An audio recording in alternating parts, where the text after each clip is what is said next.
Hi வணக்கம். இன்னைக்கு menstrual health அதை பற்றி தான் பார்க்க போகிறோம். ஆயுர்வேதாவில் என்ன சொல்லியிருக்காங்க அப்படின்ட்டு. எவ்வளோ ஏஜ் ஆனாலும் சின்ன வயசானாலும் கரெக்டாக மென்ஸ்ட்ரல் ஹெல்த்தை பற்றி புரிதல் இருக்கா அப்படின்னா கண்டிப்பாக இல்லைன்னு தான் சொல்லணும். முன்னையே சொல்லியிருக்காங்க ரஜஸ்வலச்சரியா அப்படின்னு ஆயுர்வேதாவில் பீரியட்ஸ் டைமில் என்ன ஃபாலோ பண்ணணும் என்ன ஃபாலோ பண்ணக்கூடாதுன்னு சொல்லியிருக்காங்க. இது எதுக்கு சொல்லியிருக்காங்க அப்படின்னு பார்த்தீங்கன்னா, ஒரு நல்ல ஹெல்த்தியான பீரியட்ஸ்க்காகவும் பீரியட்ஸ் ரிலேட்டட் டிசீஸ் வராமல் தடுக்கிறதுக்காகவும் பீரியட்ஸ் டிஸ்கம்ஃபர்ட்ஸை ப்ரிவெண்ட் பண்ணுறதுக்காகவும் ஒரு கம்ஃபர்டான அட்மாஸ்பியரை உருவாக்குறதுக்காகவும் தான் இதை சொல்லியிருக்காங்க. என்னென்ன செய்யக்கூடாது அப்படின்னு பார்த்தீங்கன்னா, செக்ஷுவல் ஆக்டிவிட்டி கண்டிப்பாக கூடாது. பிகாஸ் ஆக்சிடாக்சின் அப்படின்ற ஹார்மோன் அதிகமாக சுரக்க ஆரம்பிக்கும். அப்போ பெயின் ரொம்ப ஜாஸ்தியாகும். ஆயுர்வேதா படி பார்த்தீங்கன்னாலும் வாதம் அதிகமாகும்.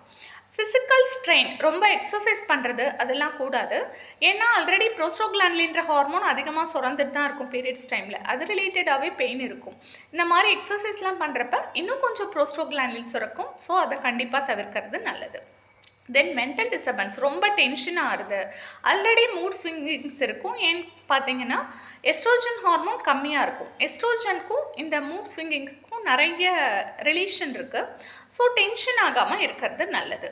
அப்போ என்ன தான் பண்ணலாம் அப்படின்னு பார்த்தீங்கன்னா நெக்ஸ்ட் வீடியோவில் சொல்கிறேன். ஸோ இதை ஃபாலோ பண்ணுவோம். தேங்க்யூ.